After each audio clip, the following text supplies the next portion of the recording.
down, yelling out money, anything. Ayy, ooh, got the foot on the gas, pedal to the metal when I'm getting to the back. Ayy, got the foot on the gas, pedal to the metal when the lane moving fast. Ayy, let them all cross. If they hate, then let them hate and make a bigger boss. Ayy. Is up, everybody. We are back. We are live. It is the Freight Coach Podcast, the top podcast in transportation, coming to you guys every single weekday, 8:30 a.m. Pacific, 10:30 Central, to break down some industry headlines. But most importantly, you guys provide some actual insight into what you can do with all of this information. If this is your first time tuning in, welcome. This is the real side of freight, ladies and gentlemen. And I do say that before every single show. And what I mean by that is I only speak with transportation professionals, because at the end of the day, I want to talk to the right individuals who have done what you're looking to do, or who are currently doing what you're trying to achieve, so you can take that information, apply it, utilize it, and see a meaningful difference in your business and your life. Happy Thursday, everybody. We are back on topic with everything vetting, fraud prevention, all of this stuff, because it's going to be continuously coming at us here for the unfortunate foreseeable future. And there's a lot of tools that are at your disposal right now. And most importantly, we want to talk about how you can protect yourself and your business. So I want to welcome Mr. Joe Orr and Todd Florence on the show today. Joe, Todd, thank you so much for joining us. Thanks for having us. Now, so Todd, let's start with you, since this is the first time on your show. I'm going to just lead it right in. I always like doing this with new guests. And, how'd you get your start in freight? Like, what brought you into transportation? Oh, well, that's a bit of an interesting story. So I had probably 20 years of consulting in lots of other industries, none of it in freight, and ended up starting here at Estes in May of 2020, right? Okay. So I started right in the heart of COVID. So everything I know about freight is in this crazy post-COVID world, right? Like from a working experience perspective. I, quite frankly, happened to know my predecessor here at Estes Express Lines. He was leaving to pursue other opportunities and made an introduction. Coming in, I didn't think it was going to be nearly as complicated as it is, nor as fun as it's been. So I've had lots of fun over the last 6 years here at Estes, and have learned a ton about LTL in the industry and kind of everything going on ever since.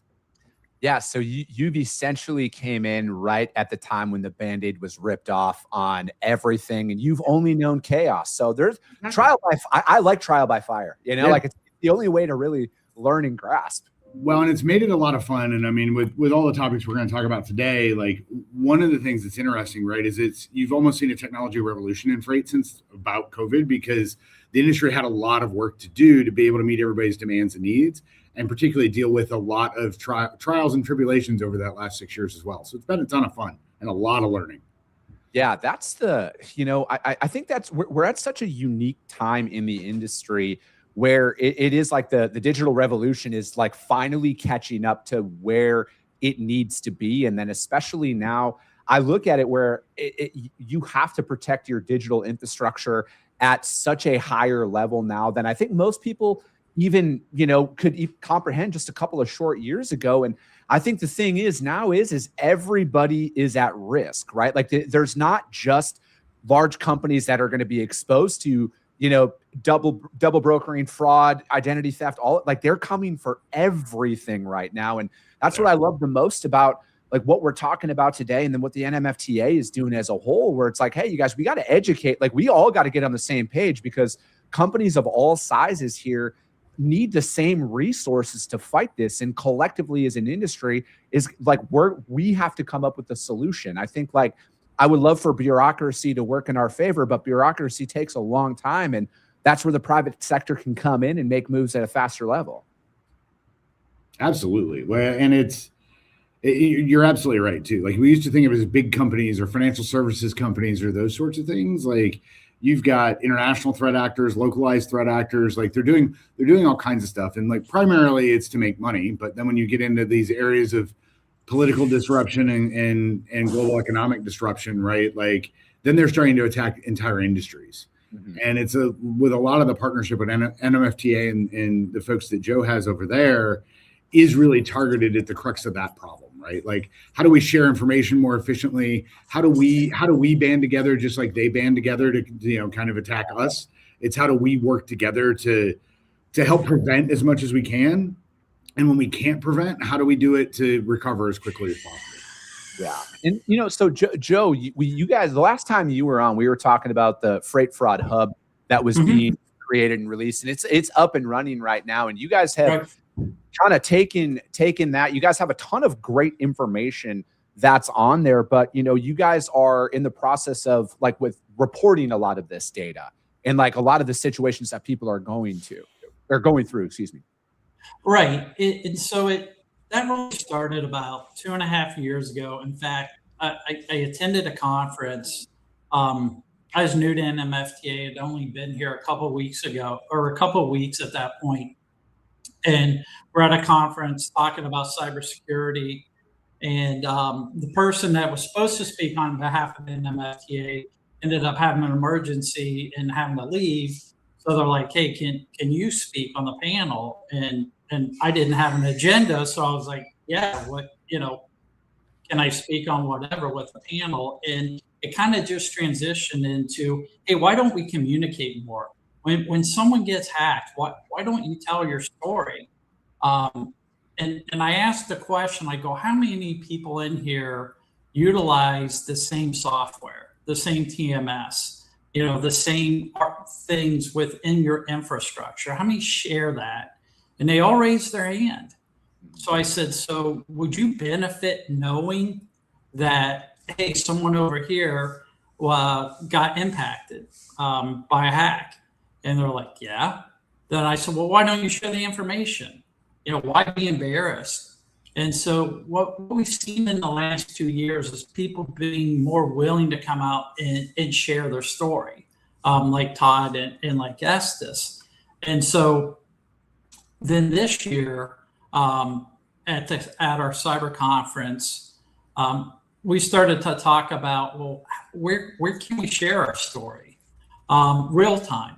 So, Todd gave an example that I still remember. He stood up and said, "Hey, if someone is impacted by a bad actor and I know about it and I know how they got in and I can learn that lesson from them, I don't have to learn that lesson. How can they share that story so that I'm not impacted?" And we all need to do that. And so Todd and I have talked several times since that. And it's like, we need a place to report this information. And sometimes the carrier does not want to put their name, and that's fine. But we need to be able to share that information. So we did design a new website, the NMFTA Threat Portal, where a carrier, a broker, a shipper can go in and say, "Hey, I have been impacted by this cyber event," and provide some information. Here's how they got in. Here's who it was. Here's what they were asking for. And what that does is then other people who have signed up for it, what they do is they agree to share information, but in return, they receive this information. And what that does is no one has time to pick up the phone and call their peers and say, "Hey, I'm going to call the 20 people that I work with and let them know," because they're too busy working the issue. This allows this information to share so that people feel protected. And we're going to do this on both the cyber side, but also the freight fraud side, with a special focus on cyber-enabled freight fraud. So Todd, I'll let you speak a little bit to it also, because you were, integral in part of these discussions. Well, I'm happy to, but Chris, you look like you have a question. So no. I'll let you run with that because it was you'll probably answer it in what I was going to ask. Right. So sometimes I'm a little more direct than Joe is too. Like I've been on panels with Joe and said in the industry, if you think like protecting or if you think your cyber information or your threat actor information is your competitive advantage in the industry, I probably think you're a scumbag, right? Like because it's all of us trying to protect one another, right? Like nobody benefits by somebody having a breach that impacts their operations. So like I go a little bit further than Joe in that when we're having these conversations, I get it. People don't always want attribution. People feel like it's a scarlet letter or they failed. We see millions of cyber event alerts a week, right? We have 24,000 employees at Estes. Lots of them have email. Like we have, you talk about this concept of a human firewall. They're getting phone calls, they're getting emails, they're getting text messages, all these things. Somebody's going to make a mistake. Yeah. Right. It doesn't lead to a data breach all the time. Thankfully, it doesn't lead to systems getting shut down. But the quicker we can share that information and more openly we can share that information, fine, take the attribution off of it, the better we can all prepare. So I've been on these panels with Joe and I've shared things we see in our environment, right? Being a large carrier, we tend to be a bit more of a target just because we've got a bigger surface area. So the more of that I can share, whether it's a small carrier or a large carrier, those sorts of things, the better we can all protect one another. So the partnership with NMFTA and the portals, it's not just like, oh my God, I had a breach, they got my data, there was ransomware, there's all this stuff. Like the other intent of this too is we've had examples lately, social engineering's ever since the war in Iran started, social engineering attempts have gone through the roof. Right. So I've been sharing that at a couple of conferences, a couple other environments where they're either trying to send text messages and impersonate executives. They're calling people and impersonating the service desk. They're calling the service desk and impersonating employees.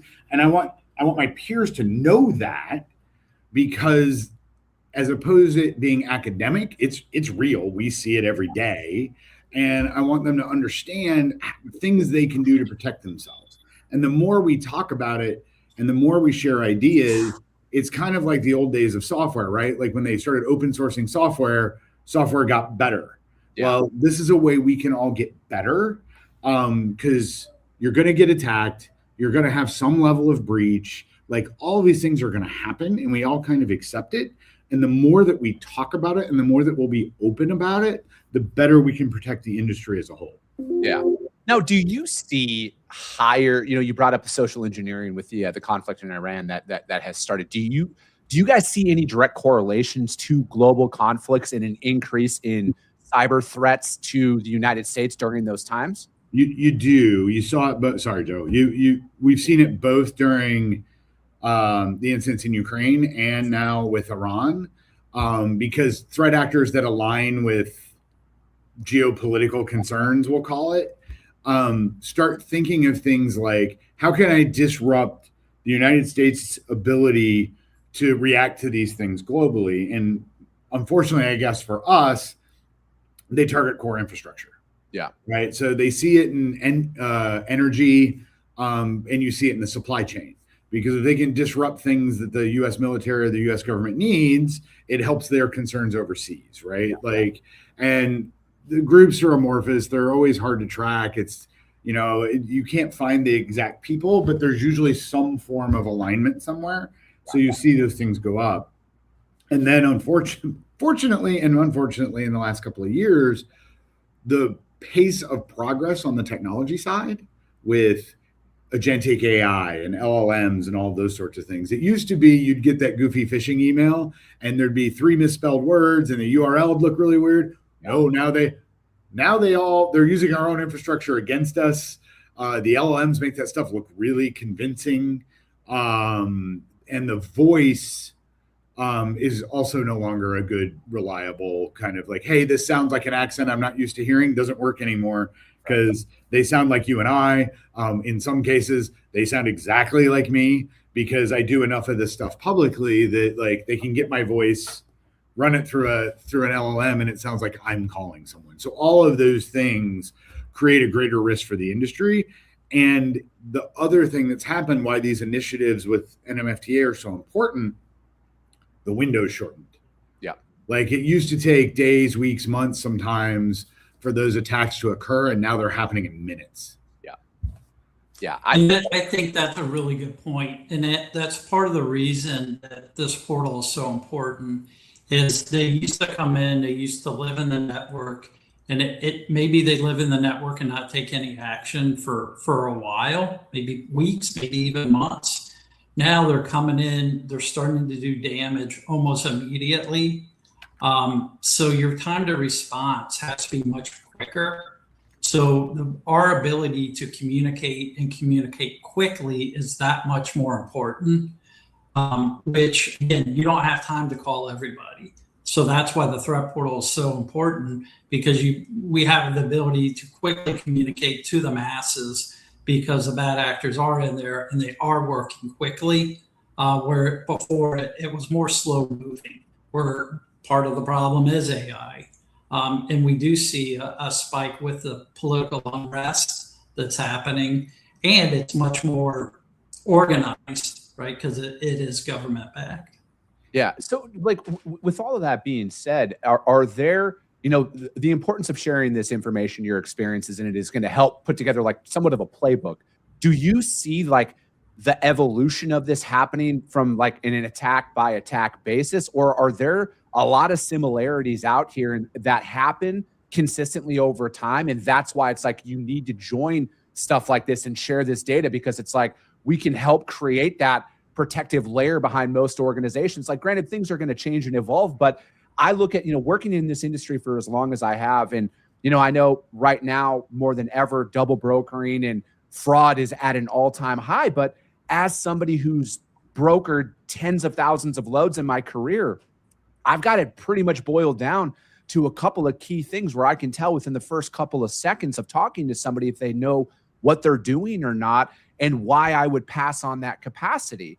And so it's like there's evolutions of it, but they're also still relying on the path of least resistance, it seems, to kind of get access to that stuff. Yeah, there's a lot of that stuff that's it's repeatable in patterns, right? Like, when there's things, but the other, you said it, right? Like, I can tell. You can tell until you've got 100 phone calls a day and 3,000 emails, and you're like, it looks good enough, right? Like, and those things happen. So, but the unfortunate thing is both things are true, right? Like, there's overlays of patterns that we can look for, and we can do that, and we have lots of automated systems that do that, right? Like, whether it's how we train our people or the systems that we put in place to look for that pattern recognition to prevent that stuff. That stuff's great. That used to be enough. But now with the tools they have access to, the speed that they're operating and how widespread it's gotten, there's new and evolving things all of the time. And the broader technology industry does an okay job of sharing information, and you get it from but like, look, if a large software vendor has an exploit, well, they don't want to tell everybody. They don't have a good way to tell their customers while still preventing the threat actors from getting the information. So that stuff all takes time to go through. Whereas what in this partnership that we're trying to do, and what NMFTA is trying to do, is give us a way to share that information as it's happening. Because we will often see a new attack vector 3 to 4 weeks before it's ever been kind of widespread promoted. Like a somewhat generic but realistic example. We were starting to see folks make Teams phone calls via third-party tenants, impersonating our own Teams meetings to try to get people to do stuff, right? They were impersonating the service desk. They were calling somebody via Teams. People get phone calls via Teams, so they didn't think anything of it, right? And we were seeing that probably 3 or 4 weeks before anybody was starting to say, hey, like, this is a thing to worry about. Or we'll see, like, there's a way that threat actors will sideload code into your web browser, and then it will run inside of your web browser and not trip some of the traditional EDR kind of stuff. And we were seeing that 3 or 4 weeks before people were saying, hey, this is a thing you need to go look at. Here are the patches that you need to employ. So it's a yes and, not an instead of, right? It's the more rapidly we can share information, the better we can help support each other, find ways to deal with these things that maybe are subverting some of those automated or those old patterns, the more protected we are. But I also want to be really clear, nothing we do is 100%, right? Yeah. Like, particularly when you get in whether it's freight fraud or cyber fraud, right? Like, you can put every plan you want in place, but somebody's always going to find a way around it.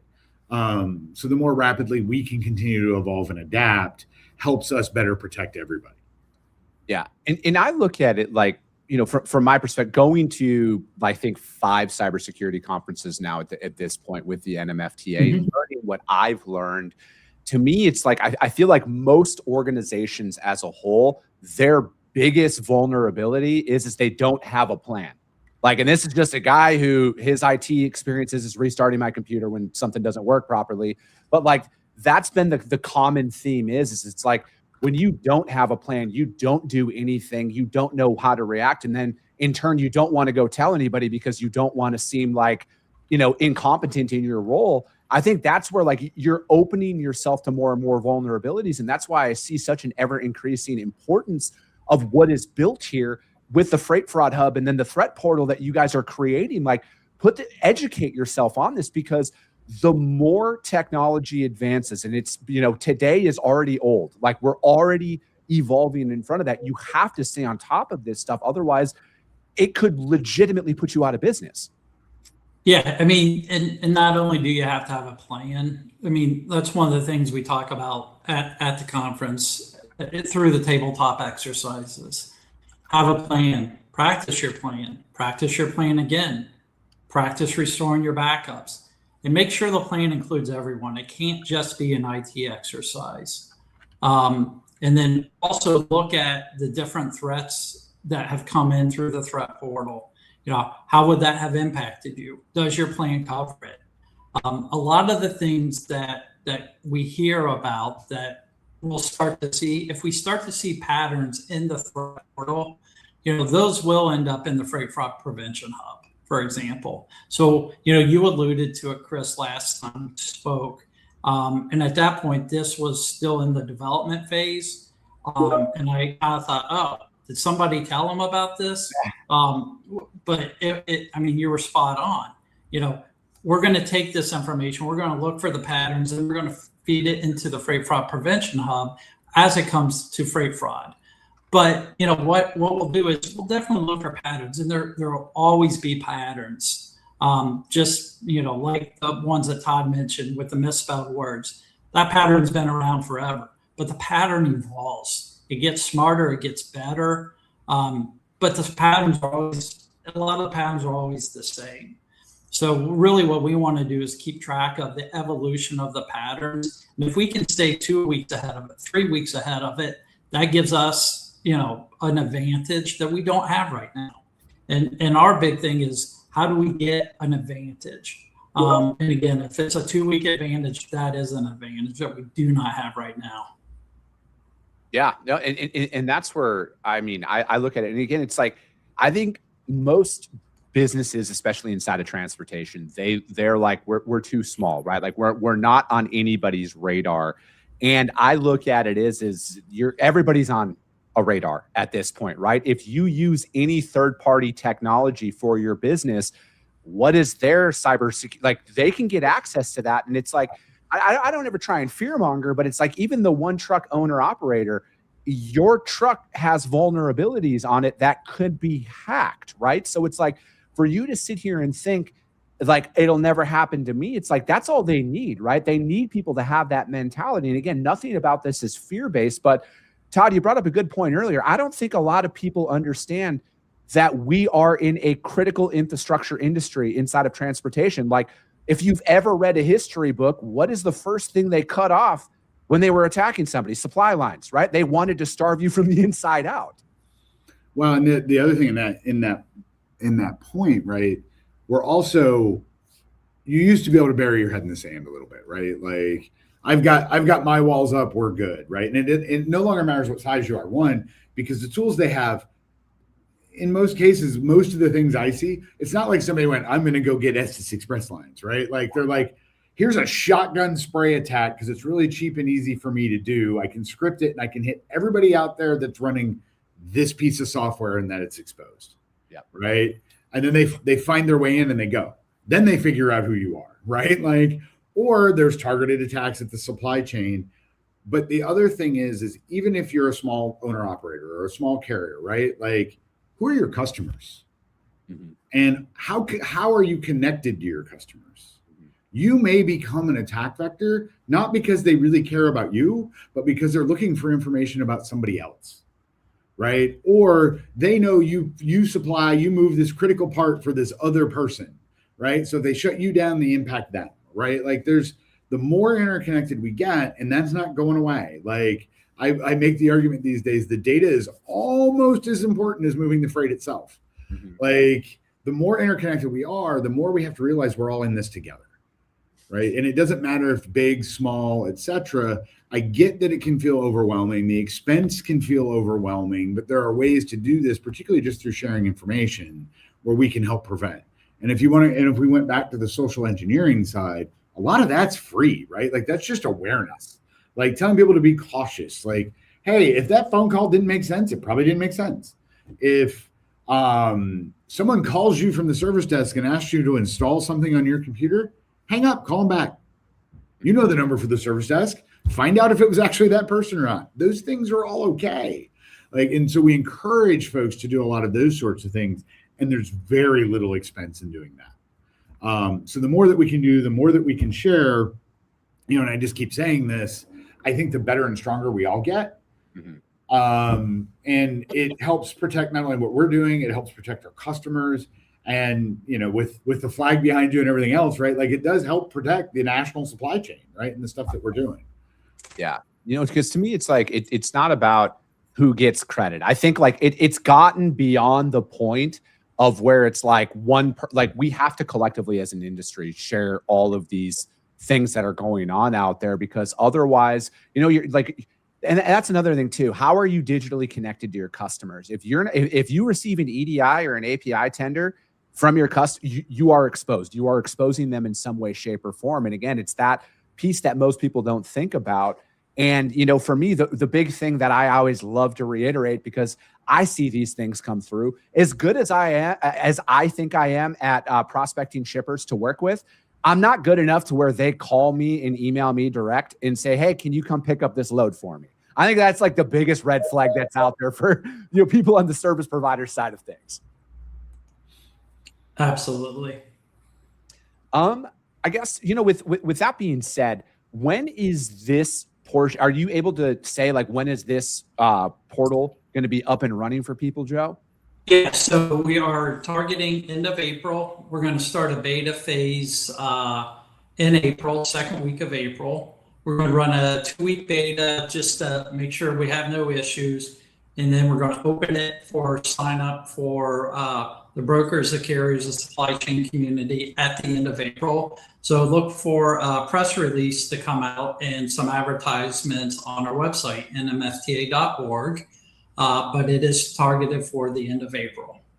Perfect. And, I look at it like this, and, Todd, I appreciate you joining. And, I'll just say, if Estes Express is sharing all of this data, if they are, have that be all of the, the push that you need to be like, all right, I need to get to be a part of this. They're like if not one of the largest LTL and transportation companies out there. If they're willing to put their name out there publicly, like we are doing this, we all need to get behind something like that.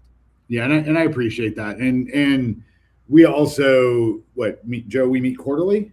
Yeah. So we do also have, with a lot of other carriers too, a quarterly cyber meeting that Joe puts on and chairs for us, where we share it, but like this is the more like we want to get the immediate information out there. We want to help people in the real time, because to his point, like we see a breach. Yeah, I ultimately get it to all of the people that are on that committee, but like if there's a thing that we're dealing with in the moment, like I don't have time right then to call everybody, but right then is when they need to know. So this makes it simple, it makes it fast, and it allows us to share information. And it allows us to do it anonymously. So if people are worried about that scarlet letter of cyber, they can avoid that too. No, and that's perfect. Well, hey guys, I really appreciate your time. Thank you so much for joining us today. That is going to be it, ladies and gentlemen. I'm going to put the links to the Freight Fraud Hub in the show notes and everything for you. And then pay attention. We will release more information as it comes when the portal is up and running, so people can get involved in that. Again, you guys, collectively as an industry, it's on us to fix this. All right. No one's coming to save us. It's got to be us who's going to put our best foot forward, put these strategies and tactics out there for us all to utilize to help protect the industry as a whole. I appreciate you guys. I love you guys, and we'll be talking to you soon. Came back with a bang, window down, yelling out money, anything. Ayy, ooh, got the foot on the gas, pedal to the metal when I'm getting to the